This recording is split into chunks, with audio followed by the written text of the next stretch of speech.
இன்னைக்கு ட்ரெண்டில் இருக்கக்கூடிய பாட்டெலாம் நீங்கள் கேட்குறது உண்டா, பார்க்குறது உண்டா? எப்படி சார் மியூசிக்ல எப்படி இல்லை இல்லை சார், அப்படி இல்லை. இல்லை இப்போ இப்போ இருக்கிற மியூசிக் கேட்பேன், ஆனால் அதுக்கெல்லாம் ஆயுசு அதிகமாக இல்லை. ஓகே. ஏன்னா எப்போ பார்த்தாலுமே ஒரு குத்து ஓரியன்டாகவே இருக்குது இப்போ உள்ள படங்கள். இப்போ ரஜினி சார் படமாக இருக்கட்டும், இல்லை கமல் சார் படமாக இருக்கட்டும், விஜய் படமாக இருக்கட்டும், யார் படமாக இருந்தாலுமே ஒரு குத்து போட்டு தானே ஃபஸ்ட்டு ஒரு டான்ஸ் ஒரு 100 200 பேர் 500 பேர் 1000 பேரை வச்சு ஆடுறாங்க.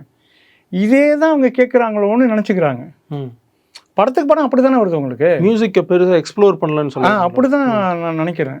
ஏன்னா ஒரு படம் தான், ஒரு நல்ல ஸ்டோரி இருந்தாலும் உங்களுக்கு எல்லாமே கிடைக்கும். இப்போ எல்லாமே ஒரு என்னன்னா எப்படியாவது ஜெயிச்சிடணும்.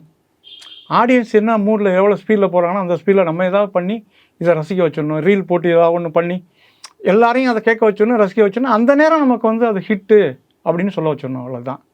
அதுதான் இப்போ போயிட்டுருக்கிறது.